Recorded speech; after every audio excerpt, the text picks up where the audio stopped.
নমস্কার প্রিয় দর্শক বন্ধু। ভারত এবং বাংলাদেশ যে বাকবিতণ্ডা চলছে কিছুদিন ধরে, প্রায় ইউনিস সরকার আসার পর থেকে, তা কিন্তু একটা চরম সীমায় পৌঁছে গেছে। কেন বলছি এ কথা? কিছুদিন আগে ইউনিস তার ভাষণে বলেছিল যে ভারতের যে সেভেন সিস্টার রয়েছে সেই সেভেন সিস্টারের কিন্তু কোনো রাস্তা নেই যাতায়াতের বা যোগাযোগের, সেটা বাংলাদেশের উপরে নির্ভরশীল।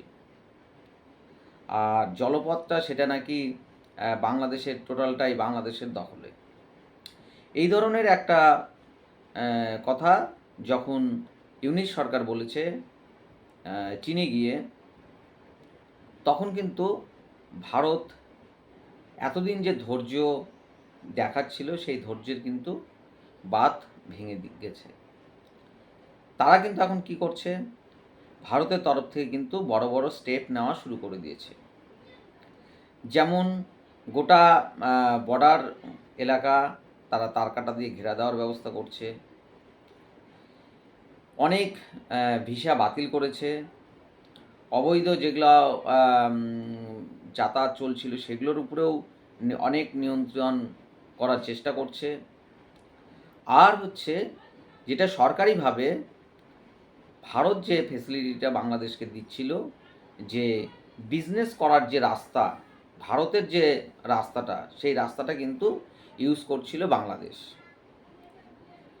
নেপালে, ভুটানে, মায়ানমারে বা অন্য কোনো যে আরও চীন বা অন্য কোনো প্লেনের মাধ্যমে, বিমানের মাধ্যমে যে দেশে, বিভিন্ন দেশে যাওয়ার যে রাস্তা, সেই যে বিজনেসের সেই রাস্তাটা কিন্তু বিনা শুল্কে বাংলাদেশকে ভারত কিন্তু এই ফেসিলিটিটা দিচ্ছিল। সেটা কি হলো বর্তমানে কিন্তু ভারত সেটাকে বন্ধ করে দিয়েছে।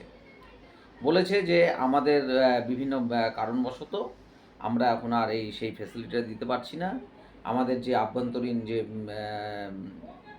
ব্যবসায়িকরা রয়েছে তাদের অনেক অসুবিধার কারণে আমরা এই ফেসিলিটিটা বাংলাদেশকে আপাতত দিতে পারছি না। এতে বাংলাদেশের আজ থেকে 3 দিন কি 4 দিন হলো, খুব বেশি হলো, 4 দিনে প্রায় 17,000 কোটি টাকা কিন্তু লস হয়ে গিয়েছে। এবং প্রায় 30টি বড় বড় ব্যান্ড, বিদেশি যে ব্যান্ডগুলো, সেগুলো কিন্তু বাংলাদেশ থেকে সম্পূর্ণ উঠে কিন্তু ভারতের দিকে নজর দিয়েছে। তারা কিন্তু সেই বাংলাদেশ থেকে এসে ভারতে কিন্তু থাকতে এবং এখানে ব্যবসা করতে চাইছে।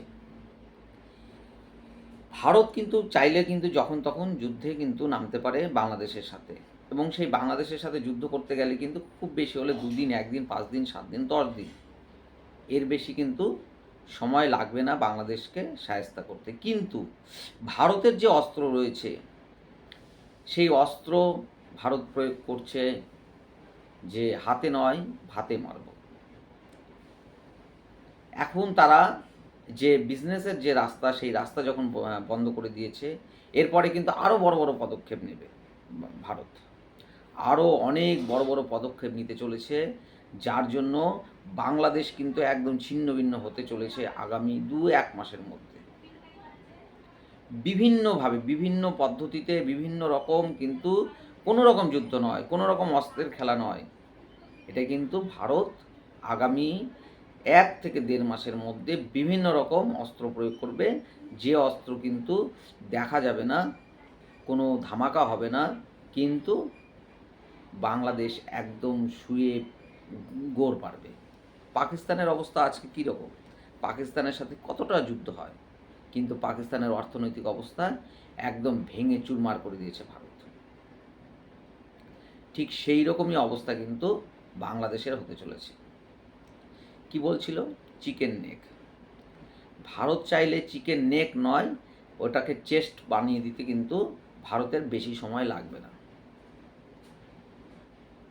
বাংলাদেশের 4 সাইডে যে সব দেশগুলো, যে সব রাজ্যগুলো ভারতের রয়েছে, ত্রিপুরা, আসাম, ওয়েস্ট বেঙ্গল, আরও যেসব রাজ্যগুলো রয়েছে, সেই রাজ্যগুলো কিন্তু এক একটা রাজ্য কিন্তু বাংলাদেশের সমান। তে বলছে যে সেভেন সিস্টারকে নিয়ে নেব, ওয়েস্ট বেঙ্গলকে নিয়ে নেব। তো এতগুলা রাজ্যকে তোমরা যদি নাও, তো তোমাদের বাংলাদেশ কোথায় থাকবে?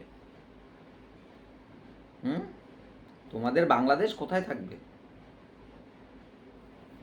ভারত কিন্তু এমন অবস্থায় আর যুদ্ধ নয়। ভারত বুঝে গেছে যে বাংলাদেশকে শায়েস্তা করতে হবে, ভাতে আগে মারতে হবে, তারপরে অ্যাকশন কী নেওয়া হয় ঠিক নেবে কিন্তু। কারণ ভারতের যে বর্ডার এলাকা, সেই বর্ডার এলাকা কিন্তু সুসজ্জিত রয়েছে একদম সেনাবাহিনী দ্বারা, যুদ্ধ বিমান দ্বারা। গোটা ভারতের চতুর্দিকে, বাংলাদেশের চতুর্দিকে ভারতের যে রাজ্যগুলো রয়েছে, সেই রাজ্যের বেশিরভাগ রাজ্যের কিন্তু যে বিমান ঘাঁটি বা চিকেন নেকের আশপাশ দিয়ে সুসজ্জিত রয়েছে সেনাবাহিনী দ্বারা। এখানে নাক গলাতে কেউ এলে তারা এতটুকুও ছাড় পাবে না, এতটুকুও না। এটা হচ্ছে আজকের ভারত, মোদির ভারত।